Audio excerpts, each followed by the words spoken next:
Estamos en la Feria Internacional del Libro de Buenos Aires. Cerramos el stand de Leamos y Bajalibros con una visita de lujo. Lo recibimos a Guillermo Martínez. Bienvenido, muchas gracias por estar hoy. Gracias, Belén, encantado. Para nosotros es un placer recibirte como el año pasado, pero este año es particular porque se reeditó y cumple 30 años tu primera novela, la voy a mostrar, acerca de Roederer.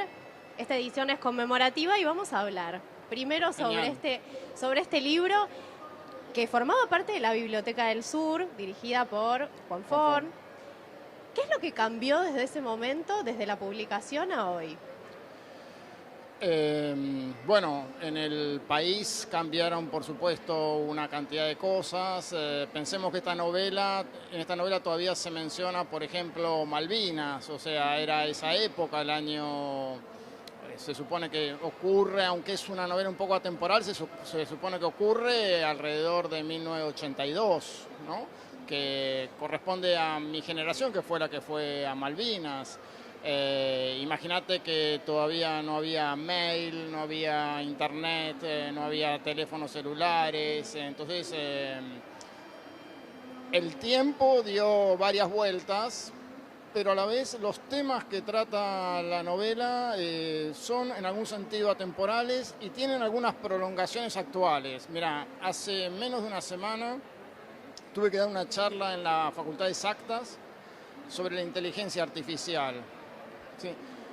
Y si vos lo pensás un poco, hay un tema en la novela que es justamente cuál serían los fundamentos de un nuevo conocimiento humano, que es la búsqueda de Roederer, que está muy ligada a esta cuestión de la inteligencia artificial, porque en la búsqueda de cómo piensan los seres humanos o cómo simular la manera de pensar los seres humanos, hubo que indagar en la manera en que se forma la inteligencia en los seres humanos, en la manera en que piensan, si la mente es un algoritmo, si hay algo más allá de ese algoritmo.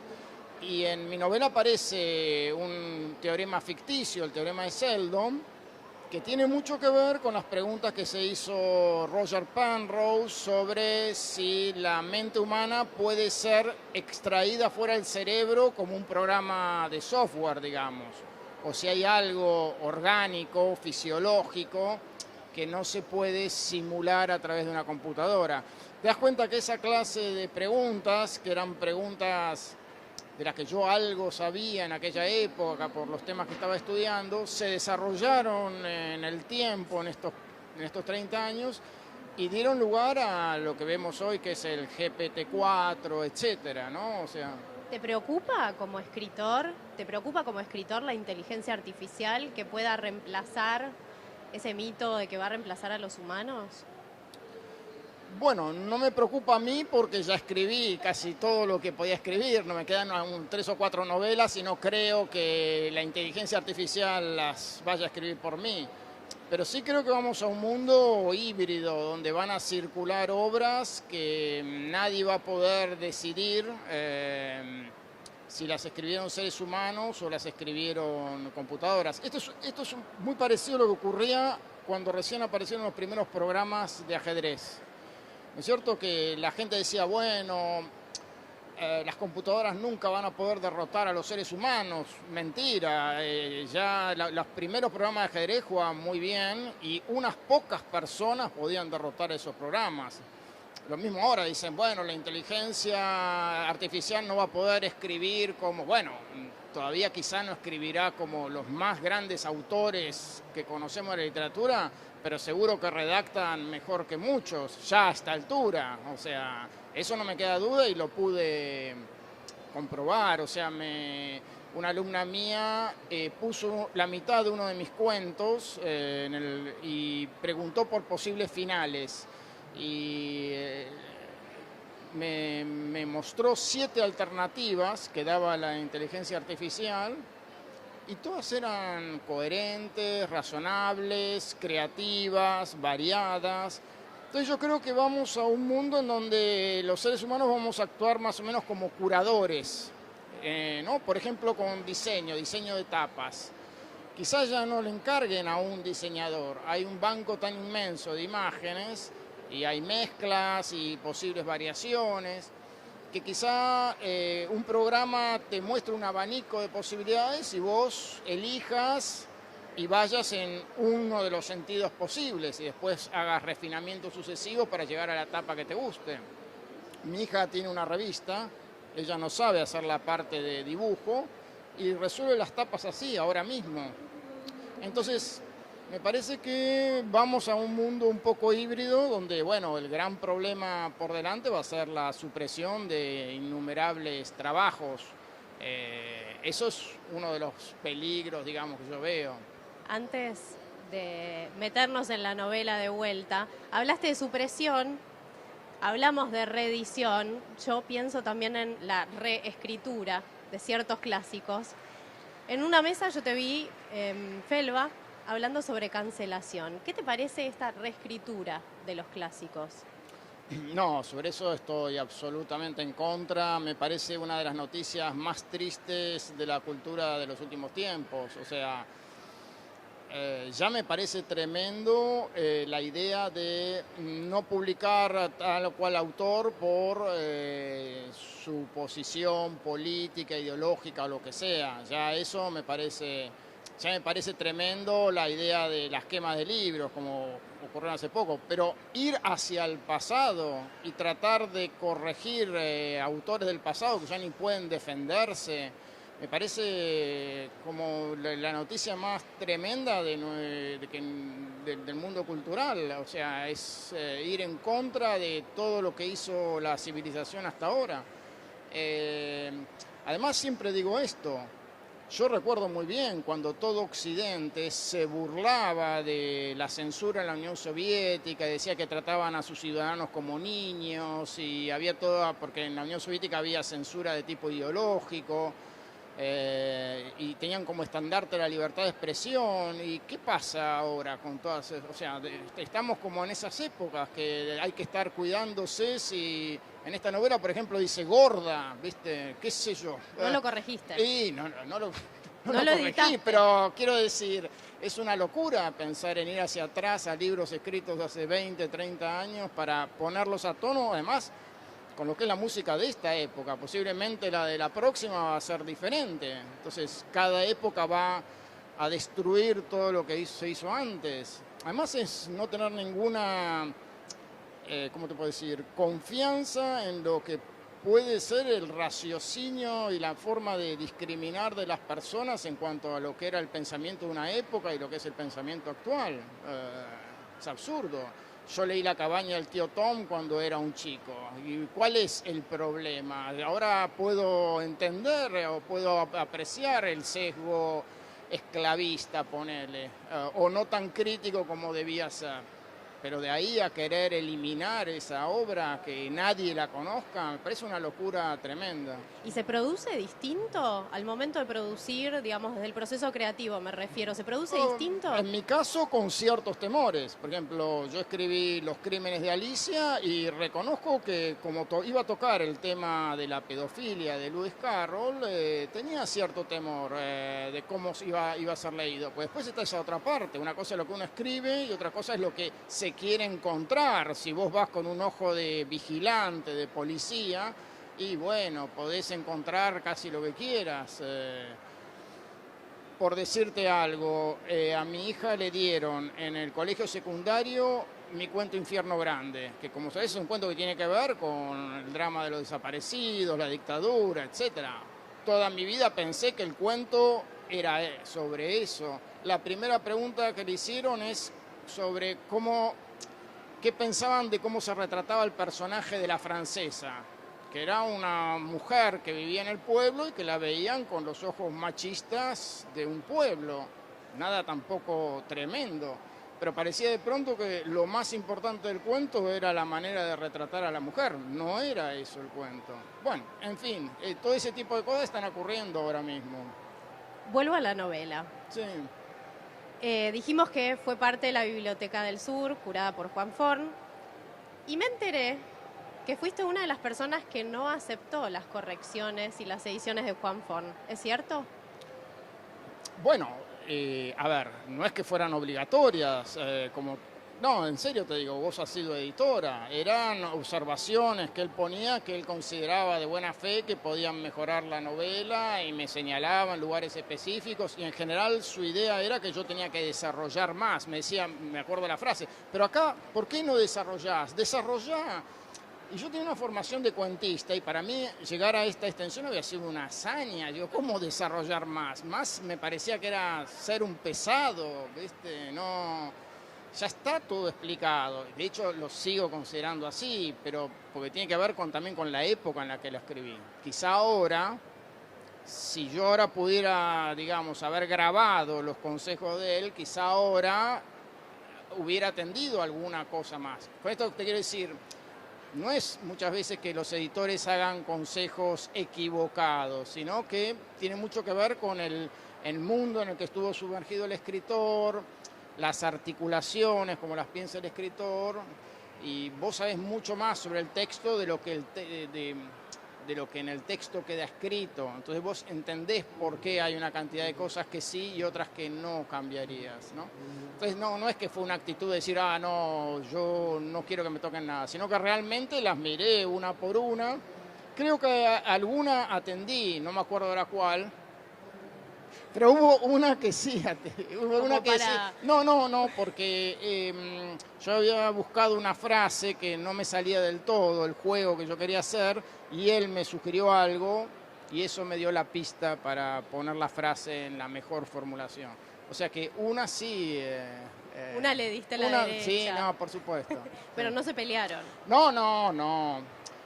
Además hay que decir también, bueno, él no se puede defender, pero era muy famoso Form por hacer demasiadas observaciones. O sea, también es cierto eso, entonces mejor...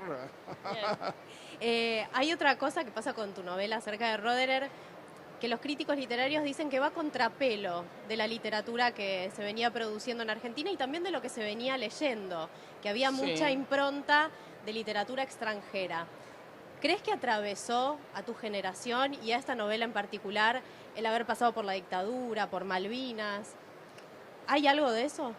Bueno, no del todo en la novela, o sea, Malvinas aparece bastante lateralmente y como una especie de jugada del diablo, es decir, yo no quise hacer un testimonio de lo que era ser joven y combatiente de Malvinas. Tengo una pequeña anécdota con esto de un librero en Alemania que me invitó 10 años después de que se publicara a hacer una gira por Alemania con la novela, le había fascinado la novela. Él arregló todo con las embajadas, los consulados, consiguió el pasaje, viajé a Alemania. Me fue a buscar al aeropuerto, me subo al auto, cierro la puerta del auto y me dice, Guillermo, yo también estuve en Malvinas. Y yo no, le tuve que decir.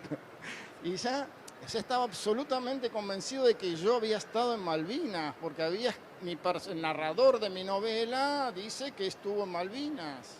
Digo, yo no, yo fui al Monumento de los Españoles a hablar con los combatientes y me contaron un poco.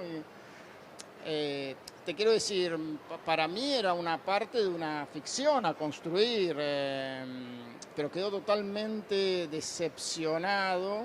Bueno, igual hice la recorrida, pero... Mira, sobre lo que me decís, es verdad que la novela no tenía mucho que ver con cierto registro que había juvenil en la época. O sea, los escritores de mi edad estaban en otra clase de búsquedas más ligadas a lo que yo llamaba el costumbrismo de la juventud. O sea, las canciones que había que escuchar, las películas que había que ver, había mucha influencia del cine en las novelas, muchas marcas de época. En mis novelas en general prácticamente no las hay. Entonces, en ese sentido, yo tengo una forma de narrar más bien clásica, que bueno, si te gusta lo que hago, lo llamas clásica, y si no, anticuado, decimonónico, todas esas cosas también tuve que escuchar, hay que decirlo.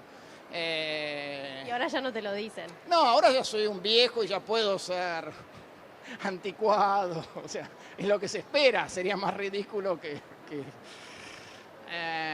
Pero bueno, no importa, son así son, viste, hay ciertas capillas literarias, ciertas luchas de poder, bueno, esas cosas siempre en ese momento eran importantes porque no es como ahora que con las redes cada escritor tiene su pequeño lugar bajo el sol, su grupo de amigos que te defienden, que cuando publicas un libro te dicen que está todo bien, etcétera. Ahí, bueno, salía una reseña adversa en un diario, eran pocos lugares donde aparecían críticas.